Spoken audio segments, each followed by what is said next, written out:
Rebonjour à tous et bienvenue à la capsule numéro 3 de mon projet qui a pour thème Démystifions le vieillissement normal de la personne. Cette troisième capsule se trouve à être la dernière des 3 capsules que j'avais à vous présenter aujourd'hui. Arrivons maintenant au déroulement de la présentation. La capsule précédente, elle, était ciblée sur le tronc finalement, à cause qu'on parlait des systèmes cardiovasculaires, respiratoires et urinaires. Pour la capsule numéro 3, on va cibler un peu le corps en entier. On va alors aborder le système musculaire, ostéo-articulaire et le système tégumentaire, c'est-à-dire la peau. Pour ce qui est de la présentation pour la capsule numéro 3, on va commencer par parler du système musculaire. On va parler des normalités et des anormalités qui sont associées au vieillissement. Par la suite, le système ostéo-articulaire, on va voir également normalité, anormalité, mais on va aussi parler de la polyarthrite rhumatoïde. Et pour finir, au niveau du système tégumentaire, c'est-à-dire la peau, on va voir également les normalités et anormalités qui sont associées au vieillissement. Alors, on va voir pour commencer le système musculaire. Pour ce qui est du système musculaire, plusieurs changements normaux surviennent avec le vieillissement. Il est donc normal de voir une diminution au niveau de la masse et de la force musculaire. Souvent, les gens vont remarquer là, que leurs muscles s'atrophient, c'est-à-dire que les muscles fondent et remarquent qu'ils sont un peu moins forts que quand ils étaient jeunes. On dit que la force musculaire commence à décliner vers l'âge de 40 ans et ce déclin-là s'accélère au-delà des 60 ans. Les premières causes de la perte de force musculaire sont les modifications dans le mode de vie, la diminution de l'utilisation du système neuromusculaire aussi également. Fait que quand on parle de diminution, de modification, excusez-moi, dans le mode de vie, c'est parfois les gens sont moins actifs physiquement, il y a un petit peu plus de sédentarité, il y a moins d'activité physique et tout ça. Deuxièmement, la vitesse de contraction des muscles est diminuée, fait que souvent les gens vont remarquer que les mouvements se font un peu plus lentement et de façon un peu plus molle, si on peut dire, et c'est expliqué de cette raison. Ensuite, on a l'endurance et la résistance des muscles aussi qui est diminuée et la flexibilité également. Pour ce qui est des changements anormaux au niveau musculaire, il est anormal de voir que les pertes d'équilibre arrivent de façon inexpliquée ou que la personne commence à chuter. Tout ça, c'est considéré comme anormal, mais ça peut aussi mener à d'autres problématiques telles que des fractures, des impacts crâniens, et ça peut rendre la vie de la personne là, à la maison dangereuse. Il peut y avoir aussi de façon normale un changement au niveau de la force ou de la mobilité, mais ça ne doit pas se produire uniquement d'un côté du corps. Par exemple, si la perte de force est uniquement au niveau de la jambe droite et du bras droit, c'est-à-dire que c'est d'un côté seulement, c'est anormal. Ça peut être causé par un AVC, mais ça peut avoir de multiples causes également. Les douleurs musculaires en tant que telles ne sont pas expliquées par le vieillissement, mais plutôt par des maladies ou syndromes qui, eux, peuvent être expliqués par le vieillissement. Pour finir, les activités de la vie quotidienne telles que s'alimenter, boire, se laver, ils ne doivent pas être plus difficiles à réaliser. Si la fatigue devient présente à ce point, ça nécessite vraiment d'être investigué.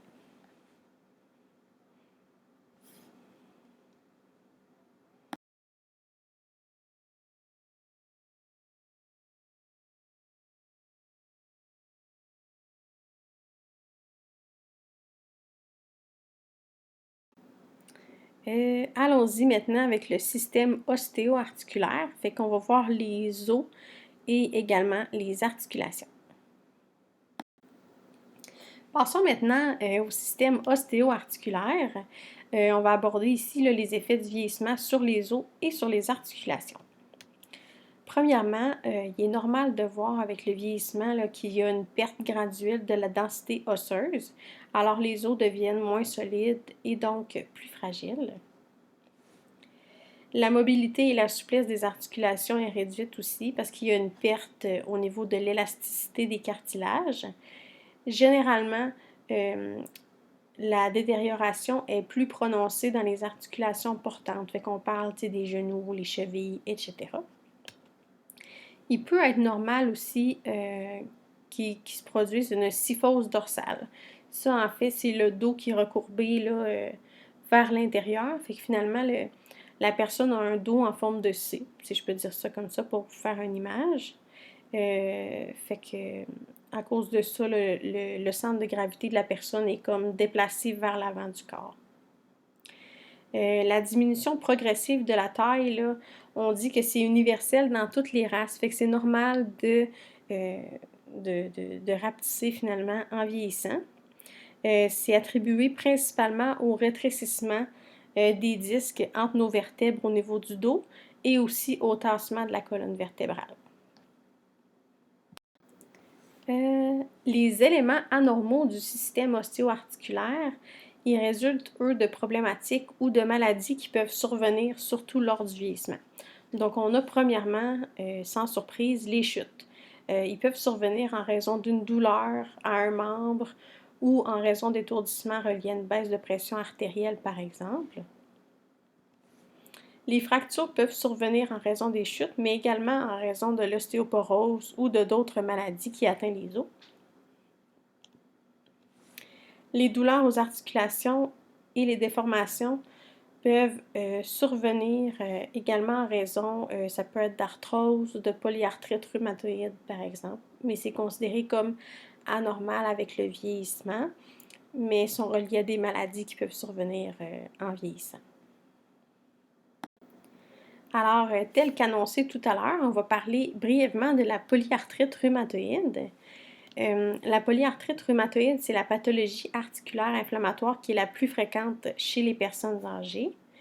En fait, c'est une maladie chronique systémique qui se développe de façon insidieuse et elle est caractérisée là, par une inflammation récurrente des articulations et des structures autour des articulations. Elle est aussi caractérisée par des périodes de rémission et d'exacerbation, ce qui veut dire qu'il y a des périodes où les symptômes se font rares et où la personne se sent mieux, tandis que parfois les symptômes sont exacerbés et causent énormément d'inconfort, de douleur à la personne qui en est atteinte.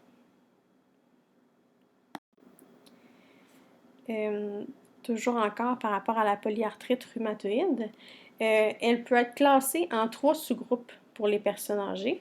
Le premier sous-groupe, il touche les plus petites articulations, des mains et des pieds, et ça peut conduire à des lésions articulaires de façon progressive également. Le deuxième sous-groupe, ça comprend les patients qui ont une synovite inflammatoire persistante et ça concerne souvent là, le poignet et les articulations des doigts chez la personne. Le troisième sous-groupe, lui, il atteint en premier lieu les articulations proximales. Donc, on parle des épaules, des hanches. Le début arrive soudainement, souvent avec une raideur matinale. Quand les gens viennent de se lever le matin, c'est là où ils sont le plus raides et qui ont de la difficulté à se mobiliser. Le poignet du patient est souvent atteint aussi, c'est gonflé. Il y a une sensibilité qui est associée à ça, évidemment, et il y a une altération de la force de prise. Il peut y avoir aussi un syndrome du tunnel carpien, là, étant donné le gonflement au niveau du poignet. Ce troisième sous-groupe-là est bien contrôlé par des faibles doses de prednisone, donc de la cortisone, ou d'anti-inflammatoires pour contrer l'inflammation de la maladie. Si l'évolution de la maladie n'est pas contrôlée, la polyarthrite rhumatoïde elle va évoluer en 4 étapes. Ces étapes-là, je vous les épargne, là, mais ça peut mener jusqu'à l'immobilisation totale de l'articulation qui est touchée et ça peut causer aussi une atrophie des muscles autour. On va y aller maintenant avec le système tégumentaire. On va donc parler ici de la peau et des problèmes de peau qui peuvent survenir avec le vieillissement. Alors, comme dernier système, là, comme je viens de le dire, on va voir le système tégumentaire qui est en fait la peau. Comme vous l'avez probablement remarqué là, sur vous-même, de nombreux changements surviennent à notre peau lors du vieillissement. La peau, c'est le plus gros organe du corps, puis ça représente environ 16% du poids du corps de l'adulte. Son but premier, évidemment, c'est de protéger l'organisme des agressions et des lésions qui peuvent être causées par l'environnement. Donc, pour ce qui est des changements normaux, la peau devient sèche en raison surtout de la déshydratation de la couche cornée sur la peau. Il peut y avoir une diminution de l'élasticité de la peau aussi et une diminution de la vascularisation de celle-ci. Il peut y avoir une perte de résistance au traumatisme, ce qui veut dire que au moindre accrochage ou après un meuble ou n'importe où, par exemple, ça va causer plus facilement des lésions ou des déchirures au niveau de la peau. Par la suite, il peut y avoir un allongement du temps de cicatrisation. Ça, c'est expliqué en fait par le temps de renouvellement de la couche de cellules se fait de façon plus lente. Ça fait en sorte, par exemple, que ça prédispose un petit peu plus la personne aux infections, étant donné que les plaies peuvent être un petit peu plus longues à cicatriser. La peau joue un rôle assez essentiel dans la régulation de la température du corps. Par contre, avec le vieillissement, il y a une perte de tissu sous-cutané. Puis ça contribue à causer de la difficulté à maintenir une température corporelle qui est considérée comme normale. Avec le vieillissement, les ongles peuvent devenir mous, fragiles et plus ternes. Il y a certaines personnes aussi qui remarquent un épaississement des ongles. Mais le fait que les ongles deviennent plus mous et fragiles, c'est causé par une diminution de la croissance des ongles, tout simplement. Sans surprise, en vieillissant, nos cheveux deviennent plus grisonnants. Je pense que tout le monde est au courant. Mais ça, c'est causé en fait par la perte de mélanocytes. Les mélanocytes, c'est des cellules qui synthétisent un pigment de couleur qu'on appelle la mélanine. Sûrement que vous l'avez déjà entendu. Mais cette mélanine-là est responsable de la pigmentation de la peau et des cheveux. Fait que s'il y en a moins, il y a moins de couleur. Donc, c'est pour ça que les cheveux deviennent gris. Pour ce qui est des changements anormaux de la peau qui peuvent survenir, l'apparition d'échymose peut être anormale, évidemment, si elle n'est pas reliée à un impact, accident ou à un choc. Ça peut être causé par des troubles de coagulation qui causent des saignements anormaux. Et ces saignements-là se perçoivent par l'apparition d'échymose au niveau de la peau.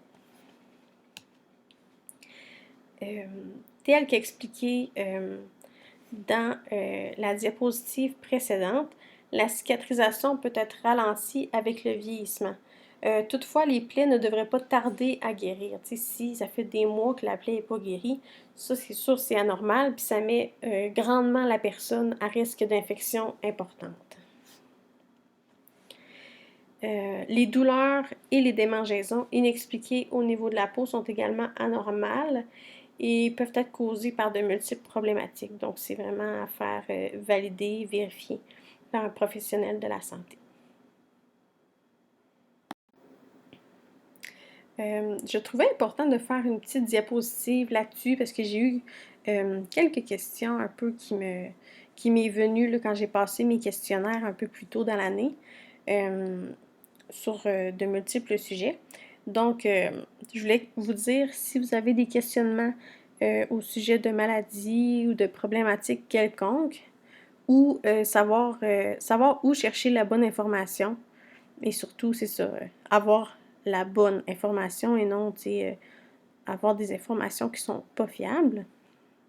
C'est sûr que les organismes communautaires peuvent vraiment vous aider à vous référer au pire aux bonnes ressources. Il y a aussi les sites de fondation qui peuvent être une très bonne source d'informations valides.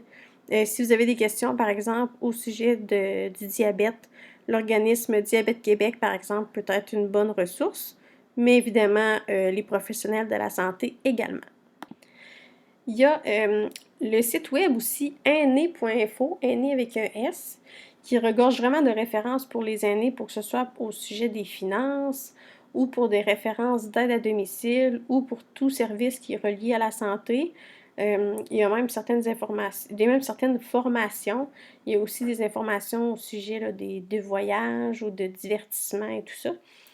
Ça vaut vraiment la peine d'aller jeter un coup d'œil, je trouve, euh, pour aller voir un peu quelles ressources peuvent vous être disponibles. Je trouve aussi que vous avez un très bel organisme là, qui est la Maison des aînés, qui peuvent également répondre à certaines questions et vous référer aux besoins. Il est vraiment important de savoir que vous n'êtes pas seul et aussi que plusieurs personnes ou services sont là pour vous venir en aide et vous référer. C'est vraiment important de ne pas l'oublier. Il y a également la ligne téléphonique 811 qui est une bonne référence. Ça peut être pour des questions de santé ou bien pour parler avec un professionnel en intervention psychosociale. Ils sont toujours disponibles pour vous. Alors, c'est ce qui conclut cette troisième et dernière capsule. J'espère que vous avez apprécié. Je vais vous demander, s'il vous plaît, une dernière fois d'aller compléter le dernier petit questionnaire pour me permettre d'évaluer mon intervention auprès de vous. Vous avez seulement, encore une fois, en fait, là, je vais avoir mis le lien du questionnaire sous la vidéo dans la description. Vous pouvez soit cliquer sur le lien ou copier le lien et le coller dans votre barre de recherche de moteur de recherche comme Google, par exemple. Sinon, j'aimerais vraiment là, vous remercier pour votre écoute et votre participation à ma présentation. Votre participation m'est vraiment d'une grande aide pour réussir mon baccalauréat. J'espère aussi là, que les capsules vous ont intéressé et que vous avez pu apprendre de nouvelles choses, parce que c'était le but finalement. Je sais que le contexte actuel aussi, avec des présentations en ligne, c'est pas toujours l'idéal pour vous. Et c'est pourquoi je suis encore plus reconnaissante là, de votre participation. Donc, encore merci et je vous souhaite à tous une très belle journée.